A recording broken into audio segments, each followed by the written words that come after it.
The festival season is here. In the middle of the festival season, we are also seeing lower COVID cases. There is a general sense of positivity. Places are opening up, restaurants, movie theaters, markets, malls. Children are beginning to go back to schools. And it seems that we are in a better place today than we were a year and a half earlier, or even 6 months ago. But there is one thing which seems to be dampening this spirit. And this one thing which is hurting all of us and perhaps will have a larger impact on us, not just today, but in days to come on the economy. And that's what I want to talk about.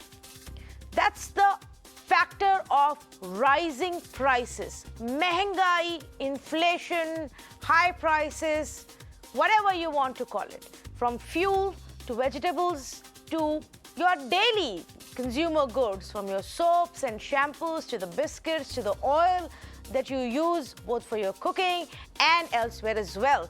All of that. Let me give you a sense of what I'm talking about. This month itself, we're almost at the end of the month, there have been 22 price hikes, fuel price hikes this month. 22. Now, granted that the amount may be small, but every day, little by little, both the prices of petrol and diesel have been inching up. In most cities now, the big ones, petrol costs over 105 rupees. In certain cities, it's 110, 112 rupees. Diesel has now crossed the 100 rupees mark in 4 of the big cities. Diesel, at one point of time, we used to be aghast that petrol reached there. That's where diesel is now. That's the kind of gradual year-on-year inflation we've seen and where we've reached. Vegetable prices are going up, not just because of the seasonal factors, but also because the transport cost is going up. The transport cost is going up because of fuel prices. That is also leading to a jump in all prices of all kinds of products that you are using. There is a surge even in real estate prices. As the construction prices go up, raw materials are beginning to cost a lot more. Cement prices have gone up by 28%. Steel prices are up by 60%. Energy prices are going up across the world. So viewers, when we talk about price hikes, we're not just saying petrol or diesel or potato or tomato or onion. It's not just one thing. It's the fact that everywhere you turn around, each aspect of your life where you spend money, even if you go to a restaurant to eat food, because the cost of gas has gone up, their cost has gone up, because the cost of food has gone up and cost of transport has gone up, you are going to be shelling out more. And that seems to be impacting the consumer sentiment just when we thought there is going to be a turnaround.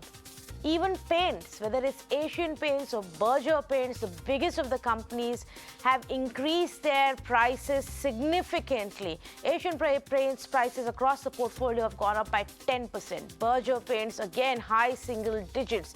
The price hikes that we're actually seeing right now is more than all of last 6 months put together. I'm just giving you that as an example. So tonight we want to talk about this. Tonight we want to talk about what will be the impact on an Aam Aadmi's budget, the overall spending, how it's going up, how will that impact your and my buying decisions this festival season, and then what will be the impact on the economy. I say good evening to Milind Sarvate, founder and CEO of Increate Value Advisors. Joining me this evening, Jagdish Shettigar, economist, Mahendra Arya, president of National Association of Indian Transport Industry, Mithali Nikore, economist, also with me this evening. Mr. Sarvate, let me start off with you. And, often we don't realize when we are buying things collectively, but the overall spending and our monthly budget for the same things, how much would it have shot up? How do we put this in perspective for our viewers? Good evening, Tanvi, and thanks for having me on the show. The question that you asked, I will represent it in a little different way. I feel inflation effectively reduces the disposable surplus which individuals would have with them. And in many cases, the savings come down So my guess is that there would have been at least a 10 percentage point cut in terms of the money available in the hands of an average common man, at least 10%. So supposing earlier somebody was saving 40%, that person would be saving 30% now. Now there are quite a few bold reasons for this reduction in the disposable surplus in your hands. One of them obviously is crude oil related inflation that you spoke about. There are also other commodities other than crude oil which have shot up, and they have a cascading effect in terms of a spiral of cost push that they create. The third thing is that there have been some specific shortfalls in the world because of COVID or some other natural calamities. For example, in soya or in semiconductors, there have been some very specific bottlenecks. And the last thing which has not got talked about so much up to now is the inflation in people costs or the inflation in the cost of human resources that we have to deploy in every walk of life. I feel the whole COVID period has been a very debilitating period for the human societies at large. But gradually, as we come out of it, we realize that people have a certain value attached to them, and that value expectation has gone up. Sectors which are doing well are already facing a huge war for talent. You look at IT, for example. IT is facing a tremendous war for talent, and that results wherever demand is very high, the cost goes up. Now, all these things put together, they affect the cost of production of companies. And when they try and price their products, they try and pass on some part of this at least to the consumers. I feel as we go forward, the ability to pass on the cost push entirely to the consumer, that ability is going to be impaired. And therefore, even in the long run, company profitabilities might be affected the same way as individual disposable surpluses have been affected. I hope I've been able to contribute to your basic thought. Yes, absolutely. In fact, the point that you're making about the consumers and their spending ability is now also beginning to reflect in the markets. We've had feedback coming in even from e-commerce sites to say the demand is not as much as it was earlier. We've now had reports coming in even from traders, physical retailers and traders who are saying that the sale is not even half of what it used to be at this point of time. There is a big hope of some kind of revenge buying after the second wave. And so while the expectations are mixed, the indicators is what we have to watch out for on how much people are buying and if they are. Mithali Nikore, if there is an environment of positivity, one would expect that we spend more. But many people may not be able to do so if everything starts costing so much. Yes, absolutely, Tanvi, and thanks so much for having me on the show today. Good evening, and good evening to the fellow panelists. I think, we need to break down, when we say people, we need to break down this whole category of people into different income brackets. So while we have, some people who fall into higher categories of income, they control a lot of the wealth and GDP in our country at this point. And COVID has actually been a period which has exacerbated income inequalities. So, we are seeing on one side, amongst the high earning people, amongst those who were part of the knowledge economy, did not lose their jobs during COVID, but actually working from home, were actually able to save up during COVID. Amongst that category, definitely expenditures and revenge buying, etc., will be witnessed. On the other hand, you have a large section of people whose incomes were badly hit, whether it's the MSME sector, whether it's the hospitality sector, whether it's people who are working in, any contact-based profession. Their savings have come down. So for them, the inflationary impact is going to be much higher, and that category of people is not going to be able to spend more, which is why when we look at all of this in sum, at the macro perspective, a lot of retailers might say, oh, actually, we expected volumes to be higher, but they aren't. That's because only a subcategory of people are actually revenge buying and not all. Plus, there is an expectation that the fuel prices will continue to rise. And that's why people are probably saving more and not spending as much.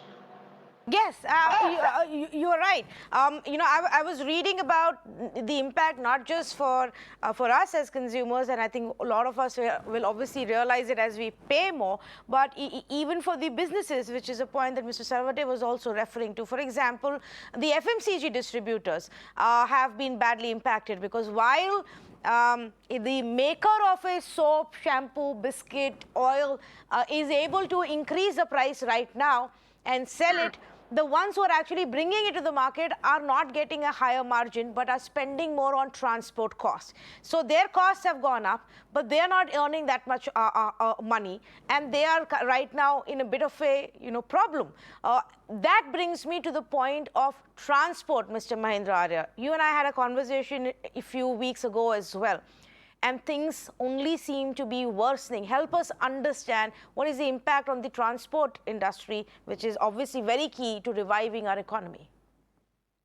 Well, Tanvi, as last time also I told you, we are the maximum impacted people in the whole system because diesel is like water for us. The way a person cannot survive without consuming water, transportation, particularly the road transportation, cannot work without consuming diesel. And that too, to an extent of 65% of our operation cost. Now, this kind of increase, which is going on, is really maddening. There is no respite for the transporters. They don't know how to do business now because the government has not come out with any kind of solution. They are just on single-sided increasing the rates of the diesel without suggesting any kind of model, any kind of controls anywhere. The way when I see the farmers are fighting for their rights, the MSP, etc.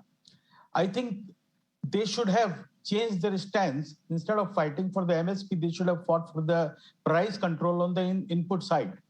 The diesel is also one of their major input in the farming, in the agriculture sector. But it seems people have become immune to that. Nobody is realizing that how it is going to impact the overall costing. Every product we start from maybe from the farm, from the mine, from anywhere is moved multiple times.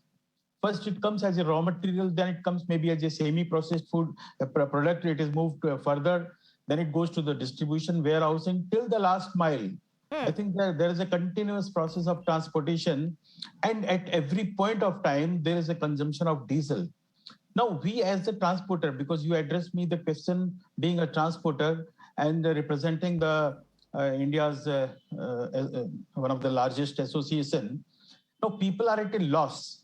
We don't know how to manage the situation. The customer is not negotiating anymore.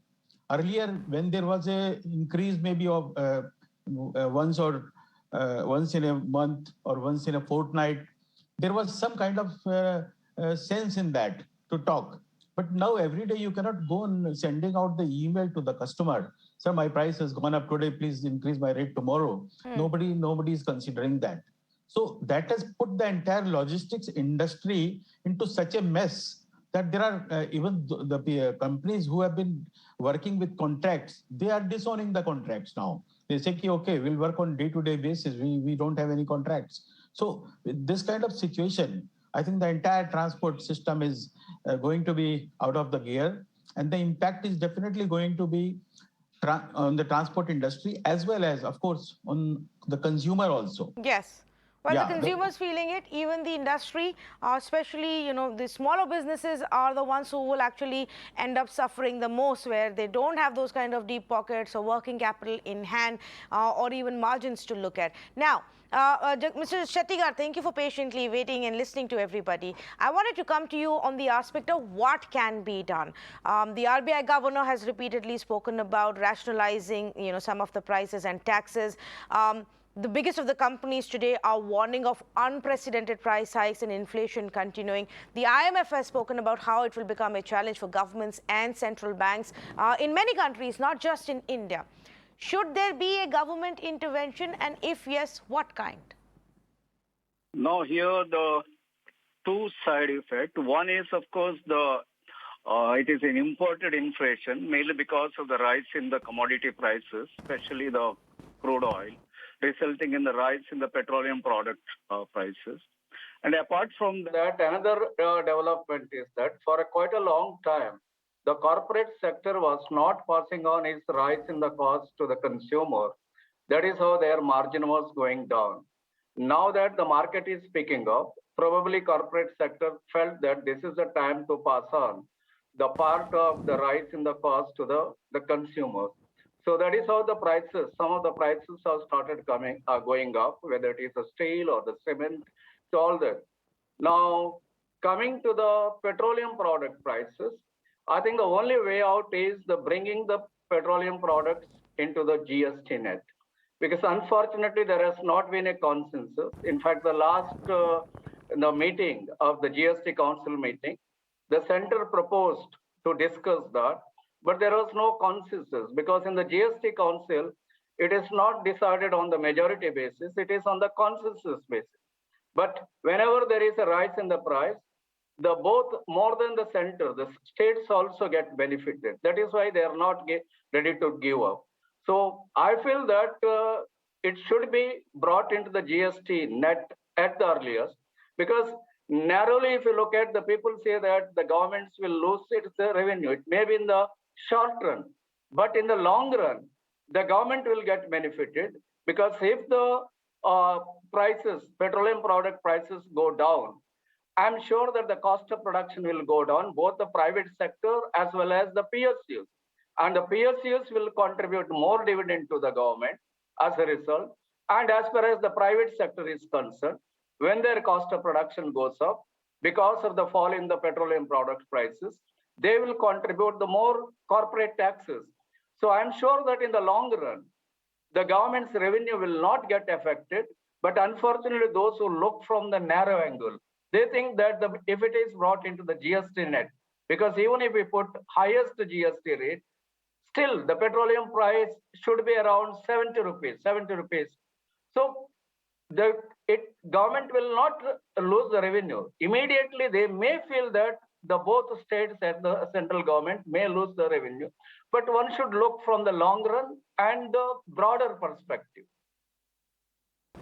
Okay, Mithali, do you want to come in on this before I go across to Mr. Sarvate?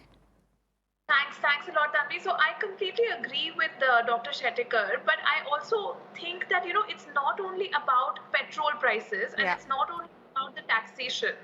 We have to start now investing in infrastructure to look at alternatives to the fuel. So I'll give you one example. It's something very simple. It's not even about electric vehicles. I live in Kolkata right now. I moved here from Delhi, a year ago. And I've noticed that the taxis and autos in this city don't actually use CNG. And there are many reasons for that. But one of the main reasons is that, of course, you have to invest upfront in the conversion, and get a CNG technology into your car. Now, if the government had a very nice incentive scheme, it would not cost the government much per car to actually offer such a conversion scheme. But the unions and taxis, etc., once you work with them and explain to them that CNG is a cheaper, cleaner fuel, they would be very happy to make the conversion the way it has happened in Delhi. It can happen in other cities across the country as well. It's a proven technology.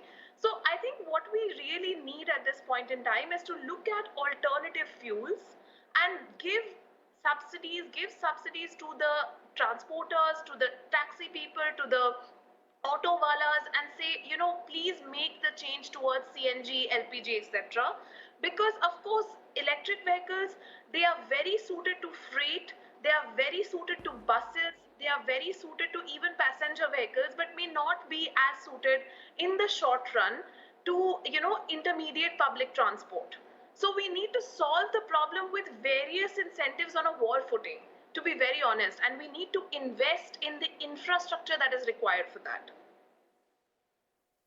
Oh yes, but if only we were looking at such long-term solutions and implementing those, that would be a different ballgame altogether.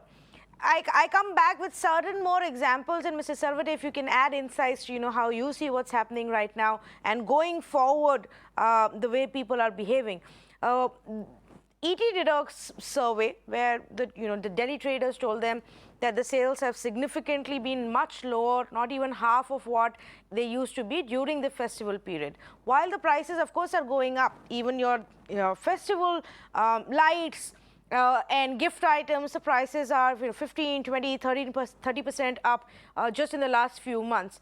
They also said that 88% of the respondents in this survey said they will not make big ticket purchase items. And we've seen this cycle in the past as well, where people are saying, okay, this Diwali, let's just buy one mithai or some clothes or maybe lights, but not buy that big consumer durable item, the new fridge, new air conditioner that we would have otherwise done so. And I think that is very telling of how it is beginning to impact people this festival season. What does this mean for the economy then in the coming months? So, Tanvi, we have to keep in mind that we are all facing the same storm, but we are in different boats, and some of us are not even in any boats. So, the economic recovery that we are witnessing is actually a very strong K-shaped recovery. So, there is one branch of the recovery which is pointing out towards the rich becoming richer, and there is another branch which is going down. It means the poor are becoming poorer. I feel, and there is enough data on this. For example, since the COVID struck us, almost about 7.5 lakh crores have been added to the wealth of the top few rich individuals and corporate entities in the country. I'm not talking about specific people, but rather a group of people. So there is clearly a greater inequality of wealth, and therefore in certain pockets of the economy, demand will keep going up, and in other pockets of the economy, the demand will keep falling. Now, I feel that in an optimistic way, some of this could have a trickle-down effect and it could help the entire economy. But at a socio-economic level or even at a socio-political level, this is a serious development. If we let this K-shaped recovery run amok for a very long time, it will have implications on the buying behavior of us as a large country. Because we have, as they say, India is not just one country from a consumption angle. It composes of several segments, etc. So that each segment is behaving in a different way. The point that I'm trying to make is that the consumer sentiment varies from segment to segment. By and large, last year, the segment was little better than this year because in terms of the short nature of the COVID phenomenon at that time, maybe we were affected by only 7-8 months, and there appeared to be a way out of it. And the impact on income and wealth was not that severe. This year, because of inflation and because of the sustained hit that people have taken because of COVID, I think there is a greater damage or greater hole in the pockets, and therefore, at the middle and the lower income strata, there is a serious impact and the buying sentiment is low. I personally feel that this calls for a highly differentiated approach from the government. There cannot be any one single pill which will address all these issues. For example, if you look at inflation and you look at the indices that we use for inflation, in the urban areas, food occupies only 36% of the price index, whereas in rural areas it occupies 54%. So different forces will require different horses for the government to ride on.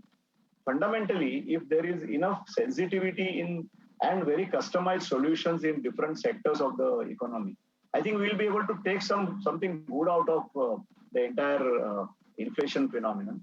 For example, the direct benefit transfer that is happening, especially in the rural areas, it has indicated that the buying behavior in the rural areas is a little better, a shade better than the urban areas. When COVID began and sometime at the beginning of this calendar year, the rural areas were suffering much more because of the perceived impact of the COVID second wave on those areas. So maybe in those areas, we will see a better and a different, more positive phenomenon. But overall, the K-shaped recovery and the phenomenon of the socio-political challenges that are being thrown up. Also, there is a very funny statistic that whichever states there are elections in the offing, I think those states receive an extraordinary amount of resources which are spent on the populace at large, and that pushes up temporarily the consumption. For example, the the demand for vehicles in those states goes up. There are many other smaller impacts that happen in those states. So sometimes I wonder if India continues to hold elections all the time, whether all the states will keep benefiting all the time. Fuel But maybe prices also that's come down in such states, Mr. Sarvate. Fuel yes. prices also, Yes, so- and I think, people in Maharashtra will perhaps be very jealous of what happens in Uttar Pradesh in the coming months, where already the government is having conversations of reducing taxes. We have to see where that goes. But, very interesting that you say that, because there was a larger expectation that this time economy is reviving, energy demand is going up, manufacturing is going up, even the festival season will be that great, and many have been surprised at the fact that people are actually not buying so much. Mr. Shettigar, do you agree though on the K-shaped recovery basis that Mr. Sarvate is putting here? Because the government keeps insisting, no, it's not K-shaped, it's still V-shaped or U-shaped. I'm not very particular whether it's a V-shaped or the K-shaped, as long as there is a revival.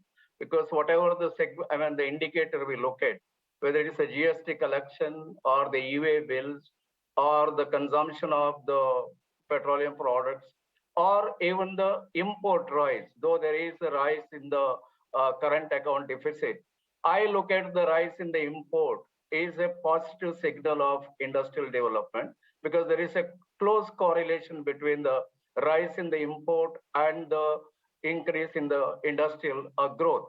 So this is whichever the indicator we look at, there is a revival signal. And as far as the approach is concerned, I don't agree with the good old ways of, looking at the things that is gap between the rich and the poor is widening, and this is a old way of thinking. Right now, we should look at that. Even if some people become richer, and they might have risen from the very humble beginning, and today they may be the richest man in the world. But along with that, when they pull up so many millions of the people and putting the purchasing power in their hand, we should not bother whether there is a widening gap between the rich and the poor, because I feel that our basic duty is to earn the bread. Our role as a consumer becomes a secondary. Unless you earn that, for that we should have an employment. And it is also, theory also indicates that whenever there is a little bit, the manageable inflation, that leads to the rise in the economic growth. And very fact that the economy started reviving, that also puts the purchasing power in the hands of the people. Obviously, that results in the rise in the demand for the goods, pushing up the prices. So within the limit, now even if you look at the consumer price index, it is within the manageable limit, because the RBI's target is 4% -2 or the +2. It is still below 5%. So it is a manageable, within the manageable level. Now, no doubt for the marginal consumers, that is those who are poor, this rise in the price may affect. But as far as those people are concerned, fortunately, till now, the government is taking care of. And what they, supposed to be till the November, I think they are continuing that, what we call the free distribution of the food grains and all those things. No, but I'm sure Mr. that Shettigar, you saying that the middle economy class, is looking up, demand is looking up, and hence the prices are going up. But every indicator right now, from trader to retailer, is telling us that the people are not buying as much as they were expected to this festival season. That definitely shows and is a reflection to me of some amount of pain. Now you say that it doesn't matter whether it's V-shaped recovery or K-shaped, but shouldn't it matter? Because the government's policies will have to depend on it. If the rich get richer and the poor get poorer, shouldn't that matter to the government? No. As long as, even if somebody rises from the Chal to 27th floor, why should I bother? As long as my income goes up and my standard of living improves. So we should not, that way of looking at that, the gap between the two. What is important is that, because these people, investors, are also the contributors to the development of the economy. Government is just a facilitator of the economic growth. So if we are to involve these investors, encourage these investors, we should not bother too much about this so-called gap. And if the poor becoming poorer, then that is the concern. Yes. But not the gap, not the gap. Okay, Mitali, I think the differentiation that he's making is that as long as the gap isn't increasing significantly and the poorer isn't getting poorer, it's fine. But Tanvi, we already have so much data and evidence to show that the gap is in fact increasing and the poor are becoming poorer. I mean, I don't think that even government will disagree with that COVID has been the kind of shock that has come, once in the lifetime of this nation. And we've actually done the data crunching at Nicor Associates and looked at GDP growth over the last 3 decades. And this is the biggest, sharpest fall that was seen in the last 3 decades. So, of course, it has hit all sections, but of course it will hit those the hardest that were worse off to begin with. I mean, we all witnessed scenes of migrant workers going back to their homes because they did not even have enough savings to last them for 20 days of that first lockdown. So let's not forget the pain and suffering that the poor of this country have borne throughout this pandemic and continue to bear. So while, of course, we need the private sector, we need investors to propel our economy forward, and we must invest in infrastructure, and we must invest and, provide the correct incentives to the private sector to take us forward. At the same time, we need social protection mechanisms. And social protection mechanisms which favor the disadvantaged, which favor women, which favor minority sectors, which favor rural areas, who have lost, especially during the second wave of the pandemic. Okay. Mr. Salvate wanted to make a point as well. Go ahead, please. So Tanvi, I feel that we are ignoring the socio-political implications of the rich becoming rich and poor becoming poorer. And I think it will come back and bite the rich group itself, for the reason that stability in the society suffers a lot when you have an intolerable gap. So I feel that it is important, even from an economic standpoint, forget the socialistic standpoint, even from an economic standpoint, I think we should not let the K-shaped recovery go beyond a certain level. And we should make aggressive, very customized solutions for the sectors which are suffering, especially in the down part of the K recovery. Yes, and also some of the segments which are suffering more now because of the price hikes, which who would have hoped, for example, Mr. Arya, your segment, who would have hoped for some amount of, good times to come post the pandemic, but have gotten into another kind of trouble now. Yeah, that's true. Actually, indirectly, if I say, the pandemic is helping people right now, because there are no other expenditures in the life. There's no entertainment, no expenditure on the entertainment, on traveling. Hardly people are attending any weddings because there are no big functions. So indirectly, people are saving somewhere. That's why this impact is not being felt so much.